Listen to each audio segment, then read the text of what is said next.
Bom dia, estamos no ar. Bom dia, internautas. Esta é mais uma live da série de lives realizadas pela Câmara Paulista para a Inclusão da Pessoa com Deficiência no Mercado Formal de Trabalho. Aconteceu alguma coisa com o André, mas continuamos aqui. A Câmara Paulista, todos os anos, realiza eventos em celebração ao aniversário da Lei de Cotas. Neste ano, em razão da crise sanitária que estamos vivendo, esses eventos não serão realizados, enfim, como eram, né? Com shows, a reunião de muitas pessoas, centenas de pessoas. Este ano estamos realizando tudo online.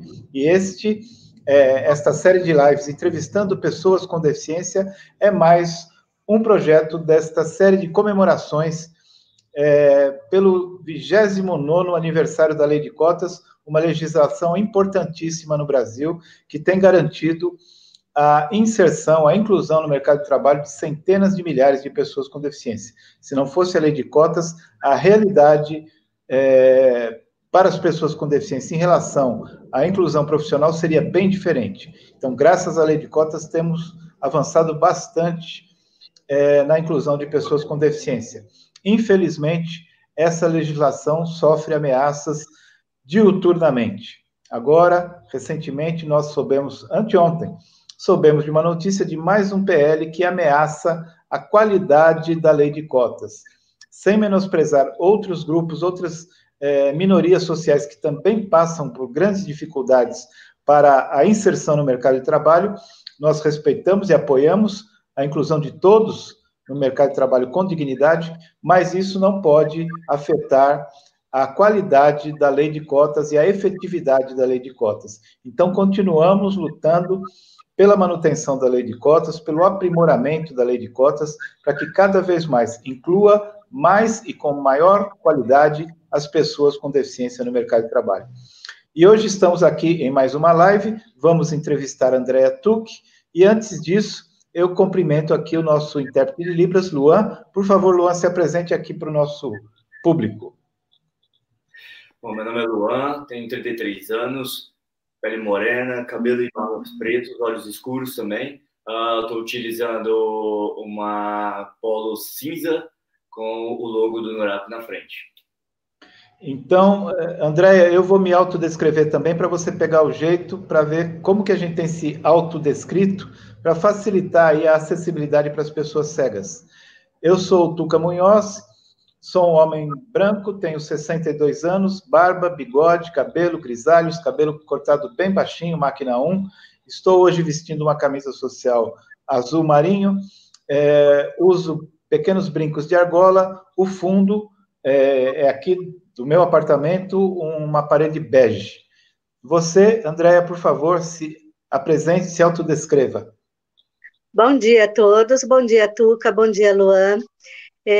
Eu sou a Andréa Tucci, eu sou branquinha, eu tenho 1,50 de altura, cabelos um pouco para baixo do ombro, ondulado, castanho, tenho olhos castanhos.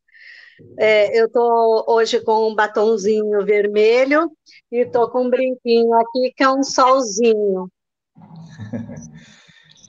André, é muito prazer em conhecê-la e vê-la assim.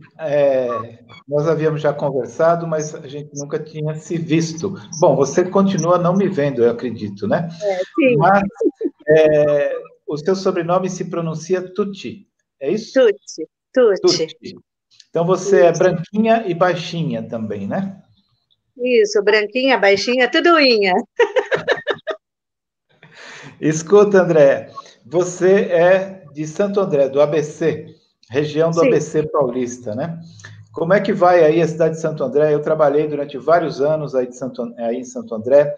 Eu sou de São Caetano do Sul e, enfim, tenho uma intimidade aí grande com a região do ABC. Como é que vai Santo André, Andréia? Olha, falando assim, de uma forma mais amena, o tempo hoje está agradável, graças a Deus, mas as coisas por aqui vão indo, né? Podiam estar melhores, mas a gente chega lá, Tuca. André, quando eu trabalhei em Santo André, já faz tempo, acho que já faz uns 20 anos, nós tentamos desenvolver aí em Santo André, e aliás, fomos pioneiros em algumas coisas, né? Nós tentamos desenvolver aí em Santo André uma política pública para pessoas com deficiência. À época, quando foi eleito o falecido prefeito Celso Daniel, foi criada uma Secretaria de Cidadania. E nessa secretaria existiam várias coordenadorias, dentre as quais a coordenadoria da pessoa com deficiência. Você conhecia essa história dessa... Eu cheguei a aprender o Braille por esse programa aqui da prefeitura. Eu cheguei a utilizar. Uhum. Eu aprendi o Braille lá, porque a minha cegueira, né? Eu fiquei cega na adolescência. Então, foi justamente no período que funcionava esses programas aqui, foi na época da gestão do Celso. Hoje, eu não tenho certeza, mas me parece que não tem mais nada, não. Está bem defasado aqui para a gente, em termos de serviços, assim, para pessoa com deficiência. Na época, nós tínhamos aí, existia a coordenadoria da pessoa com deficiência e um centro de referência das pessoas com deficiência, que era onde aconteciam os cursos e várias atividades, onde o conselho das pessoas com deficiência se reunia. E, enfim, me parece que esse centro de referência não existe mais. Ele era ali eu não lembro o endereço, mas aí no centro, perto da prefeitura. E a coordenadoria era aí na própria prefeitura, se eu não me engano, no 5º andar. Nossa, já faz tempo. Mas eu sei que depois a estruturação dos órgãos de governo e tal passaram por várias mudanças, não? Vários governos e tal. Mas eu sei que ainda hoje, André, existe uma instância aí de governo na prefeitura municipal que trata dos assuntos das pessoas com deficiência. Eu não lembro o nome dessa instância, né? Inclusive, opa, tá aí, Andréia? Caiu, acho que a Andréia caiu. Fale com ela aí, Gil, por favor. Bom, estamos aqui, e até que a Andréia volte, eu quero dizer que esta série de lives é uma realização da Câmara Paulista para a Inclusão da Pessoa com Deficiência no Mercado Formal de Trabalho, e tem o apoio do NURAP, que é o Núcleo de Aprendizagem de Assistência Social e Aprendizagem Profissional, e também com o apoio do Instituto Modo Parités. O Instituto Modo Parités nos fornece este aplicativo onde o programa acontece, que é o StreamYard, e o NURAP nos fornece gentilmente o trabalho, o profissionalismo do Luan, que é o nosso intérprete de Libras. Mas, viu, André, eu estava te falando que aí em Santo André existe, sim, um núcleo de políticas públicas para pessoas com deficiência, que fica aí no prédio da prefeitura, e é, inclusive, coordenado por uma amiga que trabalhou comigo aqui na Prefeitura de São Paulo, que é a Silvia Prim Greco. Um beijo aí para você, Silvia, e eu sei também que a Laila está aí trabalhando com você. A Laila é uma querida amiga, está aí em Santo André também trabalhando nessa instância de governo, que, aliás, eu não sei o nome. Se estiverem me vendo aí, me digam qual é o nome desse setor aí da Prefeitura. Mas, viu, André, e além dessa instância de governo aí, é bom eu sei que você é uma ativista pelos direitos das pessoas com deficiência, nós vamos conversar sobre isso, mas além dessa instância de governo aí em Santo André, você sabe que aí no ABC tem o consórcio intermunicipal de cidades, não? Acho que você já ouviu falar. Nesse consórcio, também tem um grupo de trabalho que reúne representantes das 7 cidades do Grande ABC para o desenvolvimento de políticas públicas aí na região. Seria interessante você conhecer. Se eu não me engano, também, quem estava na coordenadoria, na coordenação desse GT, é um rapaz de São Bernardo. Ixi. Acho que não é para eu fazer lá. É o Luiz Kassab, isso. Luiz Kassab é o coordenador desse GT aí do consórcio intermunicipal. Então, mas, Andréia, falando nisso tudo, e como é que tem se dado aí em Santo André, aí no ABC, o seu ativismo pelos direitos das pessoas com deficiência? Bom, Tuca, eu estou começando agora, né? Eu percebo que eu ainda tenho muitas informações, muito que conhecer, enfim, mas eu sinto muita vontade, né, de trabalhar pela questão das pessoas com deficiência, porque eu tenho vivido, né, justamente a ausência de programas, de serviços sociais, né? Eu tenho sempre o que eu preciso, eu busco na capital, e eu acho que Santo André é uma cidade grande, com potencial. Então, assim, eu quero cada dia mais, cada vez mais me inteirar, e que a gente possa, aqui em Santo André, realizar grandes feitos, assim como acontece na nossa capital, né? Assim como acontece em São Paulo.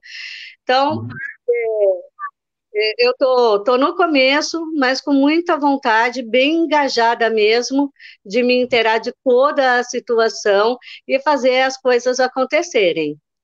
Ô, Andréia, não se iluda que aqui em São Paulo nós realmente estamos mais avançados em alguns aspectos, mas ainda temos muito a fazer, viu? Muito a fazer, muito a conquistar, muitas políticas que precisam ser desenvolvidas e as que já estão colocadas em práticas precisam se consolidar, enfim, muito a fazer também. Aqui não é o paraíso, não. Já avançamos alguma coisa, mas aqui não é o paraíso, não. No caso aí de Santo André, André, me dê assim alguns exemplos do que você considera importante, o que você consideraria importante para que as pessoas com deficiência talvez especificamente se você tem uma maior experiência e conhecimento, no caso das pessoas com deficiência visual, o que você acha que seria importante aí na região? Olha, uma coisa que eu gostaria, Tuca, é de uma cidade mais inclusiva para todos na questão da mobilidade, porque, no meu ponto de vista, não adianta ter ali o serviço, a pessoa deficiente, seja ela visual, cadeirante, ter ali os recursos, mas o percurso ser um verdadeiro suplício, né? Então, eu percebo que a cidade aqui, ela não é acessível nesse aspecto. Então, aqui mesmo, bairros principalmente, né? Questão de calçamento, eu acho que essa pode parecer, talvez, que eu esteja me preocupando com uma coisa aparentemente boba. Andréia, dá licença, vai falando aí que eu tenho que abrir a porta. Um minutinho. Ah, tá bom. Não, a porta está aberta. Eu pensei que estava trancada, chegou gente aqui. Mas então, continue, por favor, André. Sim. Então, o que eu gostaria, principalmente, assim, para começo, né, é que a gente tivesse uma acessibilidade para chegarmos com mais autonomia até onde nós temos os serviços disponíveis para a gente. Então, um calçamento mais plano, sem tantos obstáculos, sem tantas Você mora em que bairro, André? Que bairro de Santo André eu moro você aqui mora? no Jardim Irene, na região da Vila Luzita, mas eu percebo que basicamente a cidade de Santo André, assim, a gente anda ali pelo centro, é um transtorno. São os Mesmo na comerciantes. região central? Mesmo na região central? Mesmo na região central. Um pedido que eu queria fazer aos comerciantes, né, donos de bares, de lanchonetes, de não fazer das calçadas a extensão do seu comércio, Isso para uma pessoa cega que está vindo ali com a sua bengala, isso para um cadeirante, para desviar das mesinhas. Para quem está ali curtindo o lazer é muito bom, mas é muito importante que o ser humano tenha empatia, se coloque no lugar do outro, né? Uhum. Então, eu penso nisso tudo. Eu acho muito interessante, sim, todas as cidades, a gente ter esses serviços de reabilitação e tudo mais, mas é muito importante que a gente também possa ir de forma mais autônoma e mais segura até esses lugares. Então, Ônibus mas aí também, adaptados. duas coisas. Mas aí, André, tem duas coisas. Uma que essa coisa do comércio na calçada, essa irregularidade, como o nome já diz, é irregular. Então, teria que ter uma ação da prefeitura para coibir esse tipo de coisa, né? Às vezes, o comerciante, por exemplo, tem o direito, a permissão para colocar mesinhas na calçada, mas normalmente exagera, né? Normalmente vai além do que é permitido. E outros lojistas e tal que expõem mercadorias fora do perímetro onde ele tem a permissão para expor. Então, isso depende muito, né? Claro que alguns comerciantes podem ser mais simpáticos à causa e serem mais educados, digamos assim, mas depende muito de uma ação efetiva, né? No caso, fiscalizatória do poder público. E outra questão também é que as pessoas com deficiência não vão só para reabilitação ou para serviços específicos, né? Vão para todo lugar, como você deve ir, né? Para, enfim, eventos culturais, encontrar amigos, passear, trabalhar, estudar, um monte de coisa, não é? Então, toda cidade tem que estar preparada para isso, não é verdade? É verdade. Uhum. E aí você tem conversado com outras pessoas sobre isso? Como é que você tem agido para tentar melhorar essa situação? Bom, Tuca, nesse momento eu estou cumprindo, né, o distanciamento, então, presencialmente eu não tenho conversado com ninguém, mas pelas redes sociais, pelo WhatsApp, enfim, eu tenho sim tentado mobilizar, né, pessoas com deficiência para que a gente possa se engajar nessa questão e tornar, né, a cidade mais acessível. Que nem eu estava dizendo também da questão dos ônibus, eu acredito que não, as frotas, elas já tinham que vir, toda a frota adaptada. Eu acho, no meu ponto de vista, uma humilhação, um absurdo a pessoa que precisa ter que esperar um determinado carro, né, assim que eles tratam os ônibus, ter que esperar um determinado carro, que aquele sim é adaptado, tem um elevador. Poxa, nós, pessoas com deficiência, nós somos cidadãos, e como você bem disse, né, a gente não sai de casa só para reabilitação, né? A gente tem uma vida social, a gente também tem a questão, enfim, de pagar os nossos impostos, e a gente precisa que esses impostos retornem para a gente através dessas ações, né? André, a frota de ônibus aí em Santo André não está plenamente adaptada ainda? Não é acessível? Não, não são todos os ônibus. Como eu utilizo muito ônibus, né? Então não são todos. Sei lá, cada 2 ônibus, aí passa o terceiro, sim, é adaptado. Muitas vezes esse terceiro já está lotado, não tem como o cadeirante entrar. Então aí ele vai ter que esperar mais 2, 3 ônibus para poder conseguir embarcar, né? Aqui não é toda a frota adaptada, não. Sim. Isso é bem interessante, porque é um caso bastante grave, porque no caso, e a gente já tem discutido isso em muitas das entrevistas aqui realizadas, que é o quanto uma pessoa com deficiência, e seja uma pessoa cega, seja um cadeirante, para ela se dirigir ao trabalho, vamos considerar aqui apenas a situação trabalho, para ela se dirigir no seu ir e voltar do trabalho, ela tem um nível de estresse que já nesse pequeno, nessa parte do dia, já é significativamente mais elevada do que das pessoas sem deficiência, né? Todo mundo sofre seus perrengues digamos assim, para ir trabalhar, para pegar a condução, como você disse, condução lotada, isso é ruim para todo mundo, e, enfim, a qualidade do transporte também deixa a desejar em vários aspectos, mas para uma pessoa com deficiência, isso se agrava, né? Isso se agrava em termos de estresse e em termos de tempo que a pessoa eventualmente gasta para se dirigir ao trabalho.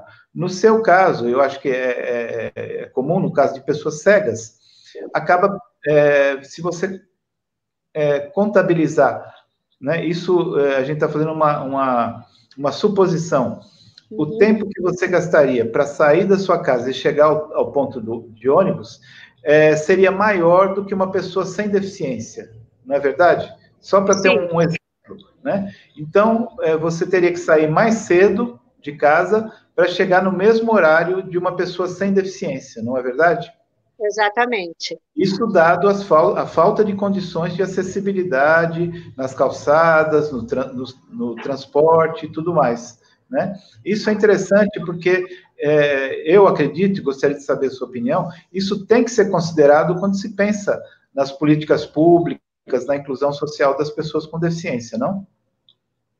Sim, com certeza, Tuca. Uhum. Uhum.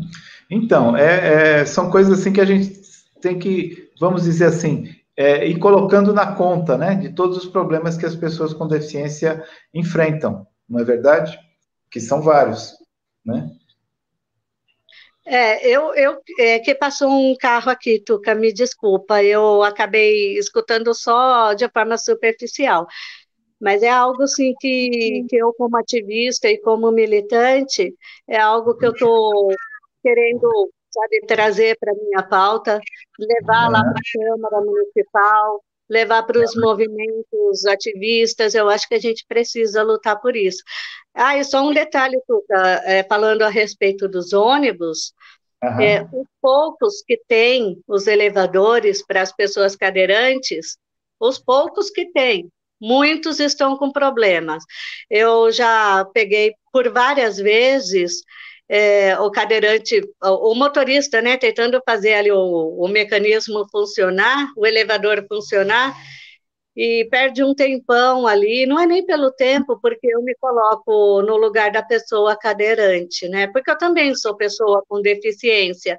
Então, eu fico pensando, e se ao invés de eu ser um deficiente visual, se eu fosse cadeirante, né? Se eu estivesse no lugar ali daquela pessoa que precisa.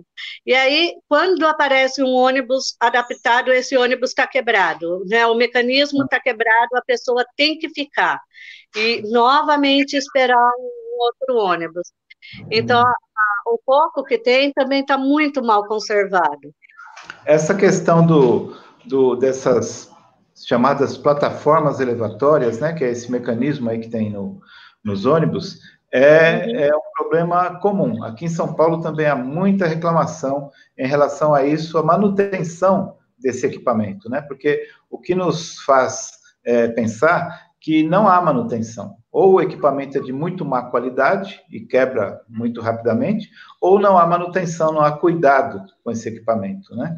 Eu tendo a acreditar que é falta de manutenção, até porque, felizmente, poucas vezes que eu usei esse tipo de equipamento, é fácil notar que ele está, quando abre, né, porque ele fica de um jeito dobrado, quando ele abre, a gente nota que ele está todo sujo, né? Então, parece que ele nunca é aberto lá na garagem, por exemplo, para ser limpo, simplesmente limpo, nem a manutenção eu estou falando, mas simplesmente para ser limpado, né? É interessante isso, mas, infelizmente, que coisa, não? Você fala daí, mas aqui é o mesmo problema. Aqui é o mesmo problema, e em outras cidades também é o mesmo problema. Eu te falei que aqui eu não uso muito, porque, sobretudo aqui no centro de São Paulo e nos corredores de ônibus, não se usa mais esse dispositivo. Agora é por rampa. Os ônibus têm um tipo de rampa dobrável, né? Acho que aí em Santo André ainda não chegou essa tecnologia, mas é um tipo de rampa dobrável. Então é muito mais simples, enfim, não precisa de uma manutenção como as plataformas, é muito mais prático. Mas no caso, Andréa, de pessoas cegas, no seu caso, você usa e tem aí a interação no sistema de transporte, algum aplicativo que ajude mobilidade? Aplicativo de transporte? Não, eu não uso. Aqui, quando eu me locomovo sozinha, eu uso mesmo a ajuda das pessoas, sabe? Aquela velha história de chegar no ponto de ônibus e, de forma bem educada, pedir, né? Olha, a hora que o ônibus tal chegar, para ele, por favor, para mim. Eu uso ainda essa velha tática. Sim. Que aqui em São Paulo, imagino que em outras cidades, existem aplicativos, né, que interagem com o sistema de transporte, obviamente, e a pessoa cega já pode usá-lo e saber se ali naquele ponto passa o ônibus que ela precisa, qual é o horário mais ou menos que ele vai passar, enfim. É importante isso, as pessoas têm usado e gostam muito desse aplicativo. Aqui tem, né, esse aplicativo. Eu até tinha ele no meu celular, mas aí eu quero entrar num outro ponto. Eu não uso mais celular quando eu estou na rua, pelo perigo de assalto. Eu estava, isso em 2016, 7 horas da manhã, no ponto de ônibus, aqui próximo de casa. Deveria ter por volta de umas 10 pessoas ali comigo, todas pessoas conhecidas, porque são pessoas que pegam todo dia o ônibus no mesmo horário, né?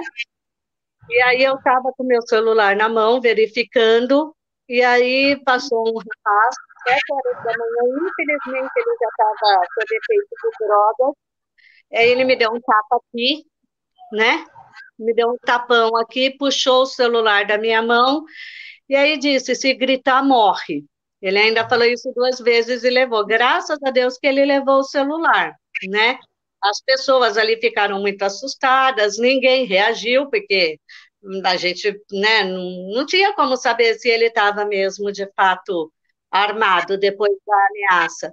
Então, daquele momento em diante, de 2016 para cá, quando eu sofri esse assalto, aí eu deixei de usar esses aplicativos, deixei de usar o celular na rua. Eu acho que a questão da segurança pública também é uma coisa que está, os nossos governos, né, estão deixando muito, sei lá, em segundo plano, estão renegando muito.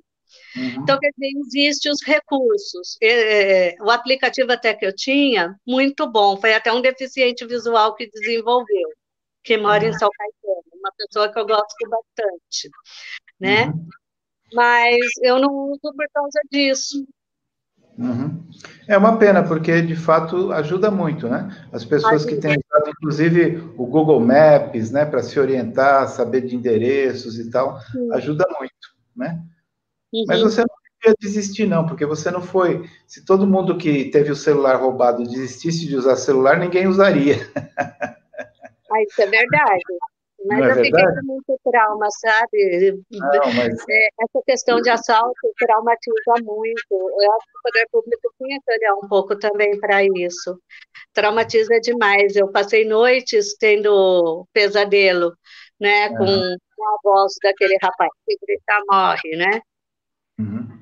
É muito frustrante. Escuta, depois eu vou querer saber quem é seu amigo aqui de São Caetano. Aqui não, lá de São Caetano. Olha só, estou achando que ainda estou em São Caetano. Mas eu digo.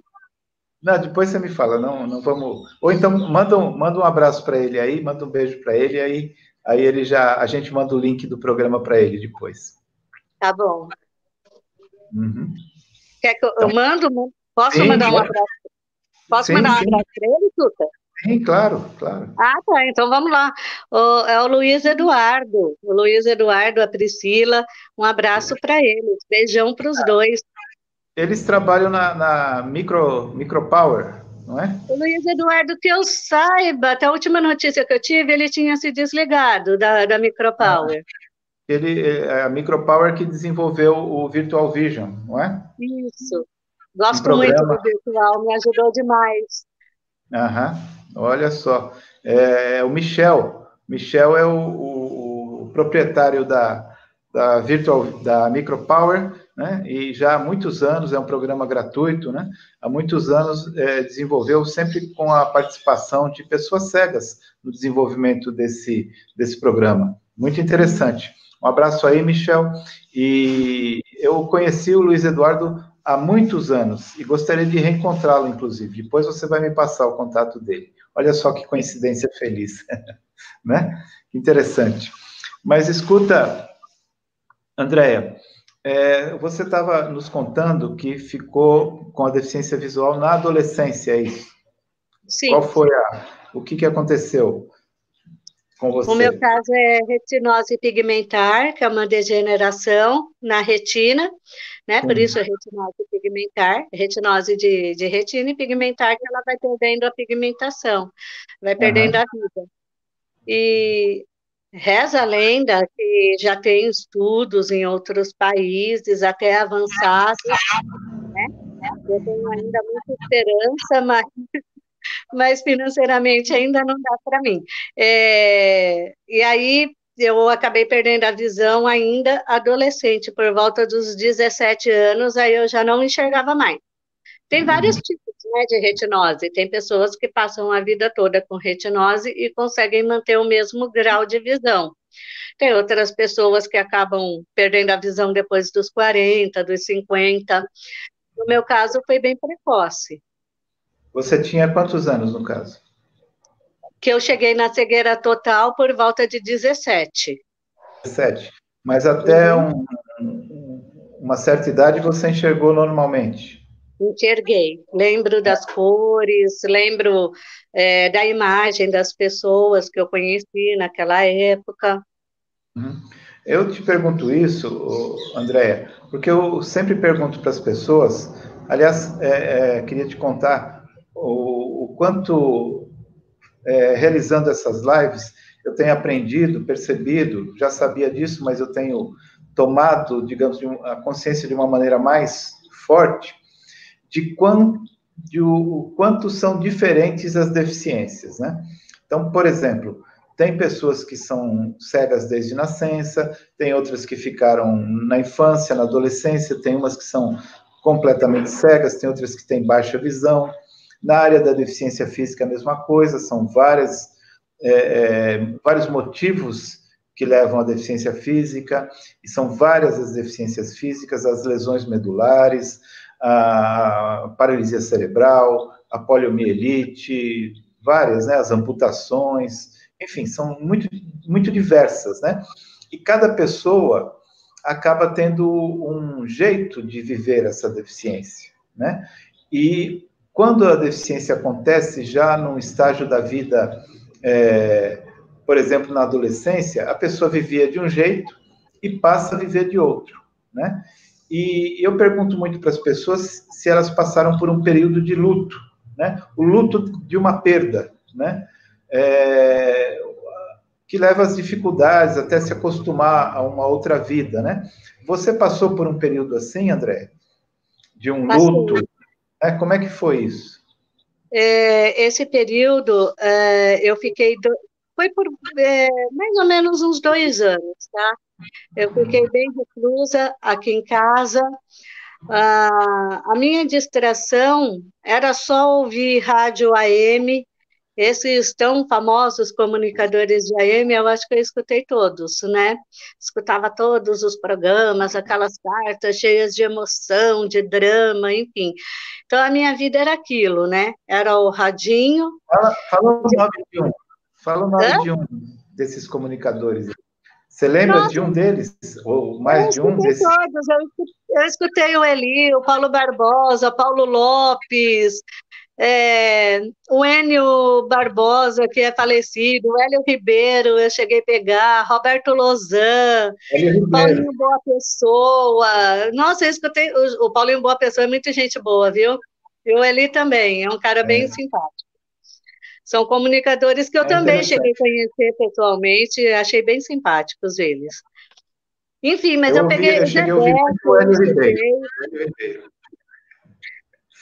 Hein, que legal, que legal. O Zé Bétio, joga água nele! Isso. Zé Bétio, meu pai ouvia muito. Eu também cheguei, olha, da impressão, né, da impressão que eu sou tão antiga, mas não é, que eu perdi a visão muito novinha. Então, eu passei por esse momento, sim, que eu ficava só reclusa, viu, Tuca? Só no meu canto ali, Eu não tinha disposição para nada. Um copo d'água, a minha irmã já estava lá para poder me servir. Mas era mais pela tristeza, porque eu também não tinha contato com outros deficientes. Então, ali na minha dor, na minha inocência, eu achava que eu era a única. Então, durante uns 2 anos, a minha vida foi essa. Uhum. Então, você, dos 17 aos 19 anos, mais ou menos, você passou por esse isolamento, esse luto, é isso? Exatamente. Uhum. Uhum. E como é que você tocou a vida, então? Que aí acabou esse período e você, enfim, tocou sua vida. Como é que foi isso? O que aconteceu? Aconteceu alguma coisa específica? Foi aos poucos?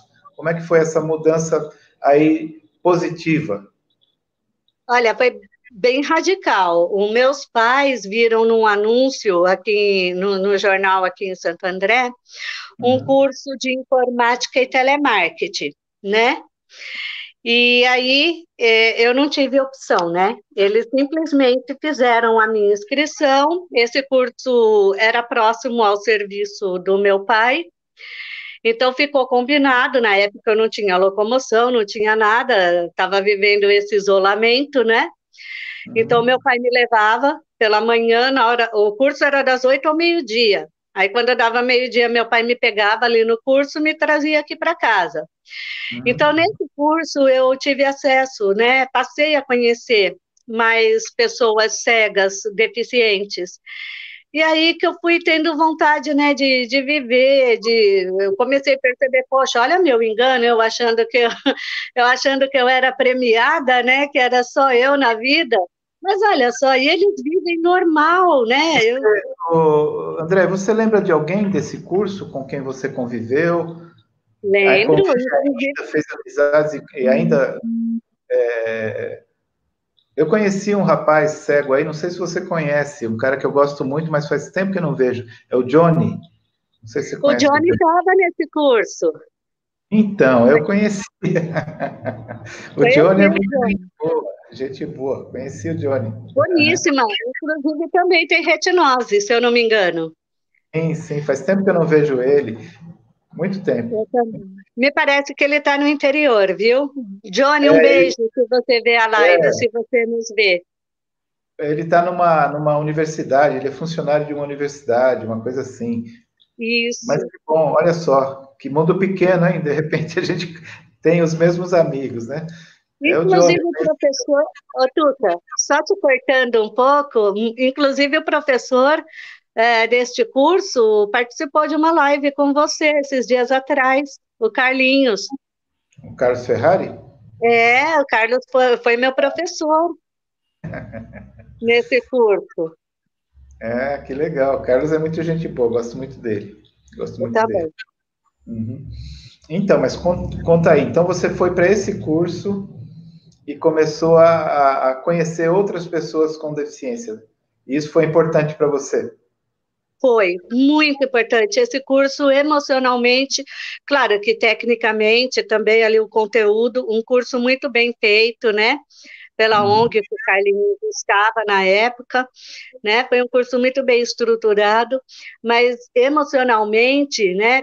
Foi assim de suma importância para a minha vida. E aí, dali para frente, eu fiz orientação de mobilidade, que é aprender a andar com a bengala. Tenho amigos desse curso até hoje, né? O Ailton, a Kelly. O Ailton mora em Diadema, a Kelly mora aqui em Santo André, são amigos meus até hoje, né? E aí eu voltei a estudar, porque eu fiquei um período também longe da escola, aí eu fiz supletivo, comecei a trabalhar, e esse curso foi extremamente importante, ter me socializado, ter interagido com outras pessoas também deficientes visuais, foi primordial para mim. André, quando você diz da importância desse estar junto com pessoas que passam por situações parecidas, enfim, fala um pouco mais sobre isso, em que isso contribui para um fortalecimento individual, para mim, aliás, eu devo te dizer o seguinte, que isso para mim também foi muito importante, sabe? Foi muito importante quando eu descobri que os problemas que eu tinha não eram meus apenas, eram problemas de um grupo social, de um coletivo de pessoas, né? Eu achava sempre que o problema era só meu, mas eu descobri que não era um problema meu, né? Que era de um grupo de pessoas que passavam por situações semelhantes, né? Como é que foi isso para você? Você teve um tipo de insight, de uma descoberta nova? Abriu-se alguma... Diga lá para gente. A descoberta, né, principal era que eu podia viver, que apesar de não ter mais a visão, né, que até então eu tinha, que eu corria na rua, brincava, me divertia, né, apesar disso, e ali naquele momento da minha vida, na adolescência, eu já não tinha mais, né? Eu não poderia paquerar como os adolescentes paqueravam, aquele negócio da piscadinha, coisa e tal. Mas aí eu fui descobrindo que a nossa vida ela é tão plural, a nossa vida ela é tão grandiosa, ela é muito mais do que só aquela piscadinha, sabe? Então, o fato de eu ter convivido com outros deficientes, que foi o caso desse curso, me fortaleceu muito, me deu muita força, me abriu muitos horizontes. Eu percebi que a vida da gente não se limita a um sentido, né? Né, a gente não pode se agarrar na perca daquele sentido, né? Perdeu a audição, ou perdeu a visão, ou até mesmo perdeu os movimentos, a gente não pode se agarrar nisso. A vida da gente é bem mais do que isso. Então, André, E mas aí ter tem convivido com essas pessoas me mostrou isso. Então, isso é ótimo, né? E que interessante isso. Esse é uma conversa que daria muito pano para manga. Mas eu quero adiantar um pouquinho, no sentido assim, você falou que também que nesse período você começou a trabalhar, é isso? Foi. Você fez esse curso te ajudou a adquirir alguns saberes para você entrar para o mercado de trabalho? Sim, eu fiz Importante. esse, aí depois eu já engatei, né, assim, em outros cursos também de informática para ir complementando, né? Uhum. E aí logo eu consegui entrar no mercado de trabalho. Pena que eu fiquei pouco tempo, viu, Tuca? Você trabalhou onde, André? Eu trabalhei em 3 empresas, pode falar os nomes? Pode, pode. Eu trabalhei no Grupo Silvio Santos, depois eu Uhum. trabalhei na Bela Via Pneus, que é revendedora da marca Pirelli, e por Uhum. último eu trabalhei na Festo Brasil Limitada, que é uma empresa de engenharia e automação alemã, e eu trabalhei na matriz dela aqui no Brasil. Uhum. No Grupo Silvio Santos, em que local era que você trabalhou? A gente trabalhava em casa, né? Ah, em casa? Uhum. Era remoto, né? Era telemarketing, e a gente trabalhava de maneira remota. Tá. Eu te perguntei isso porque eu trabalhei durante quase 4 anos na Prefeitura de São Paulo, na Secretaria da Pessoa com Deficiência. E o local, lá onde a Secretaria está instalada até hoje, pertence ao Grupo Silvio Santos. Pertence ao Grupo Silvio Santos. É ali na rua Líbero Badaró. Né? É interessante isso. As pessoas contam que antes da nossa gestão, quando foram alugar o andar, é um andar inteiro de um prédio muito bonito, tal, pertencia, na verdade, ao Baú da Felicidade. E estava todo decorado, repleto, com centenas de fotos de artistas, né, que passavam lá pela SBT, enfim, pelo programa do Silvio Santos, né? Estava repleto de fotos. Por isso que eu te perguntei, eu falei, quem sabe ela trabalhou lá na Libero Badaró. Mas, enfim, trabalhou em casa, né? E essa coisa do trabalho teve uma importância para você também, né? Nessa coisa de você ter mais autoconfiança, de você, enfim, perceber que uma pessoa que perdeu um sentido, mesmo assim, pode ser uma pessoa plena? Sim, foi muito importante, assim, essa questão do trabalho. porque ela traz a consciência, né, a responsabilidade, o quanto vale, né, cada real, né, do salário da gente, traz essa maturidade. Então, para mim, foi muito importante como pessoa, né, como cidadã, para que eu pudesse usar esse recurso financeiro de uma forma correta, enfim, e também como pessoa com deficiência, né? Me fez entender qual que é o meu lugar na sociedade. E aí você coloca uma questão importante, e aí eu te pergunto, a gente adentra um pouco no tema que tem nos mobilizado para realizar essas lives, que é justamente a lei de cotas, né? Qual é a sua reflexão sobre a lei de cotas? Como é que você vê essa legislação, a importância dela, enfim, qual é a sua avaliação da lei de cotas?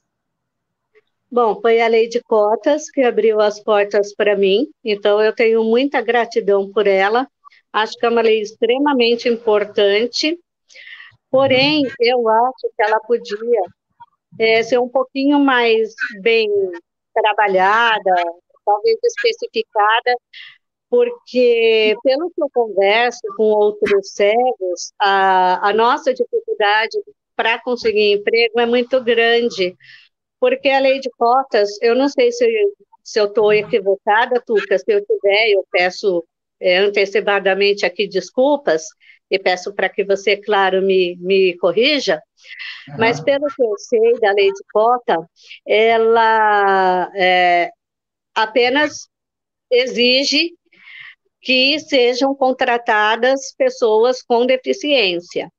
Então, sendo assim, como, pelo menos na época, hoje não, hoje já existe software de computador gratuito para gente que não enxerga, mas na época não existia isso, e os recursos financeiros para empregar um cego, para colocar ali, adaptar um computador para um cego, a licença, né, desse software, desses leitores, eram muito caras. Então, os empresários preferem contratar outros tipos de deficiência, né, que dão menos custos, né? Então, isso acaba prejudicando um pouco a pessoa cega. Mas isso, viu, André? Complementando a sua colocação, isso não é só em relação às pessoas cegas, porque, por exemplo, ao se contratar um surdo, né, você tem que ter recursos também para que o surdo se comunique, né? Então, tem que ter um intérprete de Libras, ou tem que ter softwares que permitam isso, tem que ter um outro tipo de relacionamento na própria empresa. Ao se contratar um cadeirante, por exemplo, você vai ter que ter adaptações ali, rampas ou elevadores, um banheiro que as pessoas, usuários de cadeira de rodas, possam utilizar. Então, as adaptações no ambiente de trabalho para as pessoas com deficiência, para quase todas as pessoas com deficiência, existem. Né? Existem, se faz necessário, né? Mas isso, algumas empresas lidam de uma maneira positiva e fazem essas adaptações e modificações sem fazer drama, enquanto que outras empresas acham que isso é o fim do mundo e colocam 1000 empecilhos, né? Inclusive, é muito comum a gente ouvir até uma brincadeira que as empresas querem contratar o surdo que ouve, o cadeirante que anda e o cego que enxerga, né? Porque eles querem sempre poucos problemas, né? Então, isso é comum. Mas isso é uma... Inclusive, na entrevista de ontem, conversando com o Djalma Scartezin, a gente estava falando, André, justamente sobre isso, sobre a necessidade de uma mudança de cultura, né? No caso das empresas, né? De uma mudança cultural nas empresas para que entendam isso como investimento e não como uma despesa, né? E por mais, Tuca, que todas as deficiências necessitem um certo grau de investimento, né, de adaptação, o que eu vejo também É que, infelizmente, talvez eu esteja equivocada, né? Mas o que eu vejo é que as pessoas surdas, o trabalho delas são subutilizados, né? Eles muitas vezes pegam pessoas com deficiência auditiva e colocam para ser estoquista, né? Sendo, não desmerecendo, claro, o cargo de estoquista, enfim, mas a pessoa muitas vezes tem um potencial que vai além, só que o mercado de trabalho, justamente para não ter que investir, como você bem falou, encarando como um gasto, acaba subutilizando profissionais com deficiência.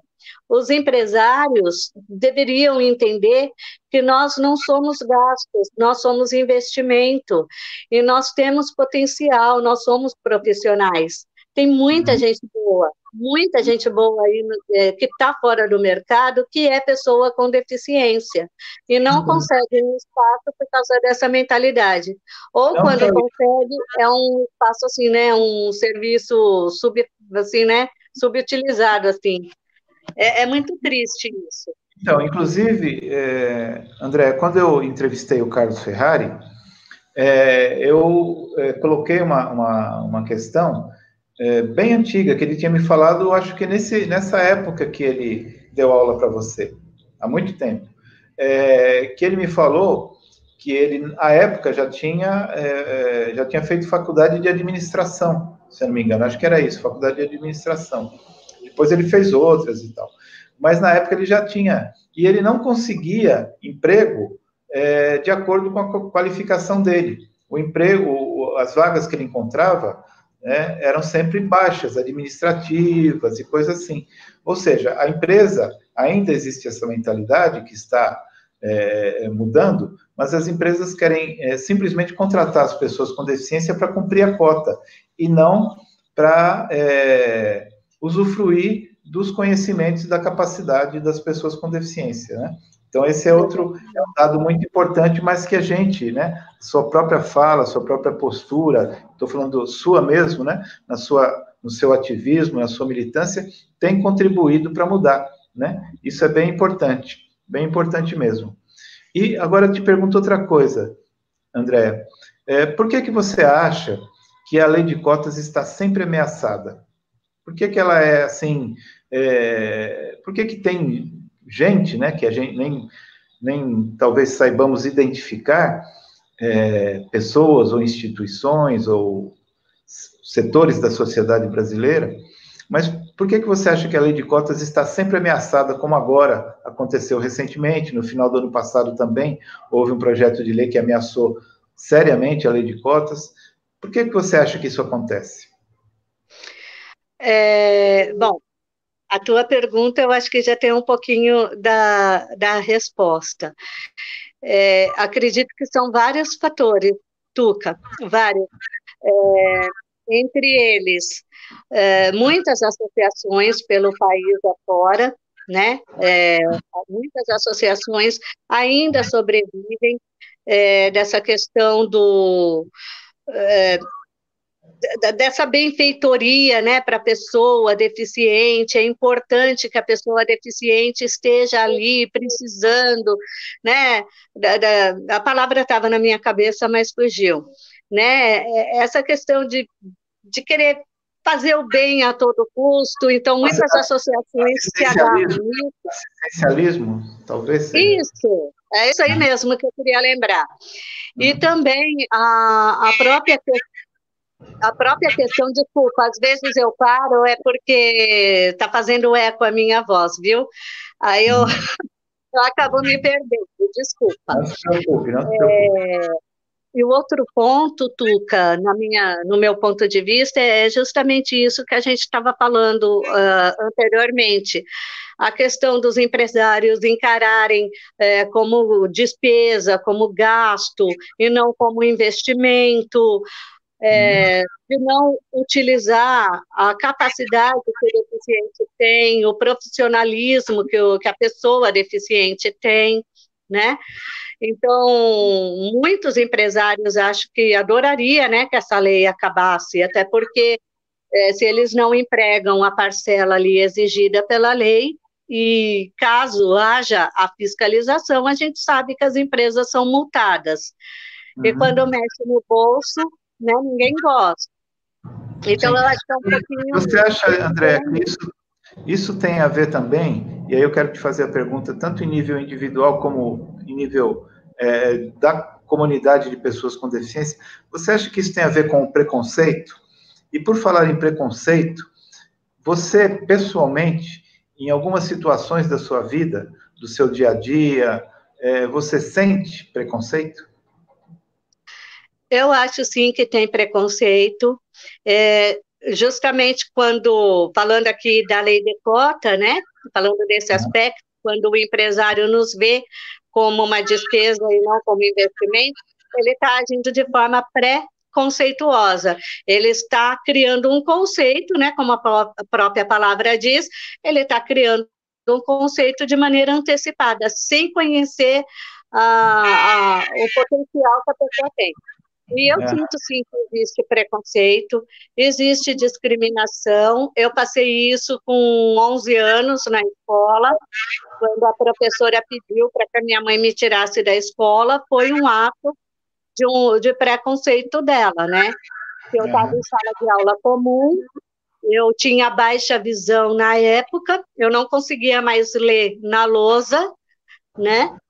E aí ela falou que ela não sabia ensinar a pessoa cega e não queria aprender, que ela tinha que cuidar da sala de aula dela, coisa e tal. E aí minha mãe acabou, na ocasião, me tirando da escola, me colocando como professora particular. Então, tem sim, existe a questão do preconceito, da discriminação, existe.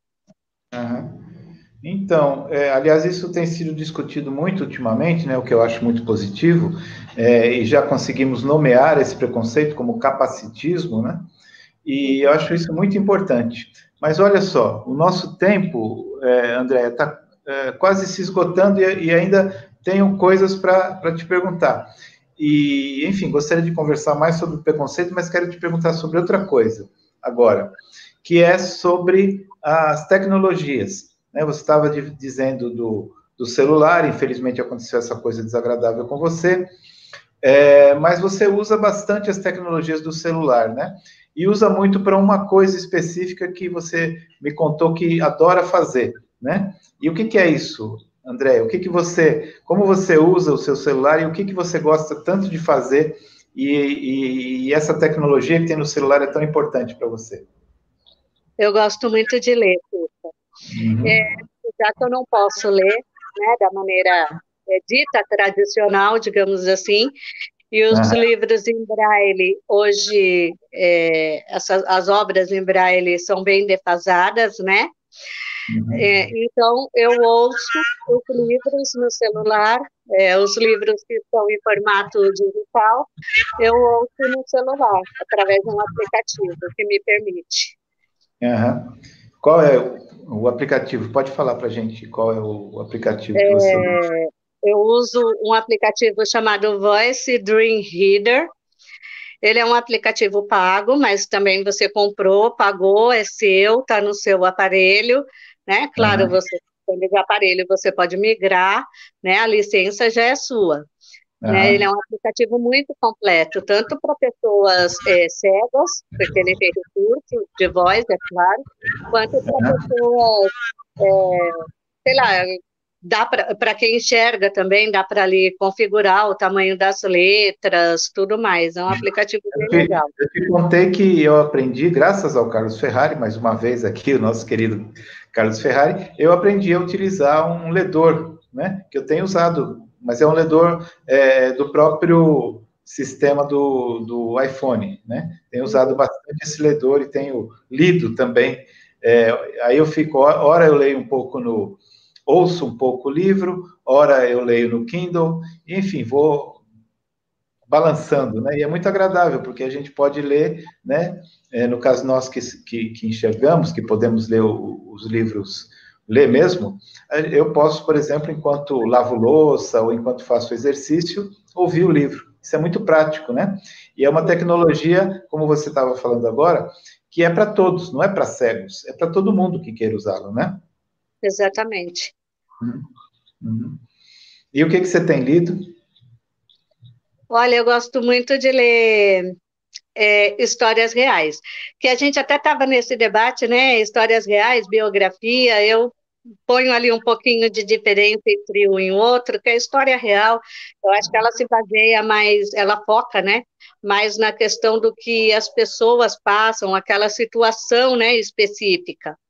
Então, eu gosto muito de ler histórias reais, histórias das mulheres do Oriente Médio, como elas vivem lá, Segunda Guerra. Uhum. E, aliás, você leu, falar em leitura, você leu, acho que recentemente, um texto sobre mulheres com deficiência, não? Do Foi, coletivo Ellen o Keller. guia. Eu mando aqui um grande beijo para as meninas do Ellen Keller. Uhum. E foi legal, é interessante como as mulheres com deficiência estão se posicionando muito ultimamente, né? Isso é muito bom. Nossa, aquele guia eu estou distribuindo para todo mundo que queira, viu? Porque é um guia, ele é didático, é fantástico. Ali está muito bem explicadinho tudo, e as mulheres precisam se unir. Eu acho barato ali a união de todas elas. Um guia Uhum. muito bem feito, viu? Um Ah, beijo mesmo para as meninas ali desse movimento Ellen Keller. que legal, que legal. Quem sabe você não pode fazer um núcleo aí no ABC, né? Quem sabe? O núcleo de Ah, mulheres com deficiência, né? eu gostei da proposta. Então, a gente deixa marcado aqui para daqui a algum tempo conversar novamente com você, sobre, quem sabe, a criação aí já de um grupo de mulheres com deficiência. Isso seria muito legal. Mas, Sim. olha, querida, nosso tempo se esgotou, mas eu vou te pedir um minuto só para você falar. Você está aí com um plano de vida, né? Um projeto de vida que você quer, enquanto uma pessoa com deficiência, enquanto uma mulher com deficiência, intervir mais fortemente aí na vida pública de Santo André. Esse projeto está indo bem? Como é que você está levando aí? Fala para a gente qual é esse projeto. Está indo bem, sim, Tuca, obrigada pelo espaço, está indo bem. Eu sou pré-candidata a co-vereadora por um mandato coletivo, chama-se Somos Massa. Massa é um movimento de ativistas aqui de Santo André, movimento de ativistas sociais de Santo André. Nós somos em 4 na nossa candidatura, cada um tem a sua pauta, porém, todas as pautas, elas se interligam, né? Temos o Sandro Nicodemo, com a questão do meio ambiente, o Neri Silvestre, com a questão da cultura, eu, com a questão da mobilidade urbana, a acessibilidade, a questão da leitura, e temos a Isabel Rodrigues, que é a nossa porta-voz na nossa mandata coletiva, que ela é educadora, né? Então, você vê que são pautas que conversam entre si, né? Isso é muito bom. Contamos com o apoio de todos, viu? Todos que queiram vir conosco, colaborar, serão todos muito bem-vindos. É uma forma nova de fazer política. São 4 cabeças pensando ao invés de uma, né? Muito bem. Te desejo muito sucesso, André. Muito sucesso. Obrigada. E agradeço muito a entrevista, foi muito bom. Foi um jeito também de eu saber mais como é que estão as coisas aí no ABC, enfim. E agradeço muito a sua participação. Agradeço também, Luan, muito obrigado. E um abraço a todos, um abraço a todas. Voltaremos a conversar, Andréia. E convido a todos para o nosso próximo, para a nossa próxima live, sempre lembrando que esta série de lives tem como objetivo a celebração dos 29 anos da legislação que garante a inclusão das pessoas com deficiência no mercado de trabalho. Aliás, como muito bem falou aqui, pela sua própria experiência, pela sua própria análise, a Andréia Tucci. Um grande abraço, Andréia, um grande beijo aí para todos de Santo André, e vamos em frente, e na próxima, no decorrer dessa live, dessa série de lives, nós continuamos com conversas tão interessantes como tivemos hoje com a Andréia. Muito obrigado a todas, a todos, e até a próxima.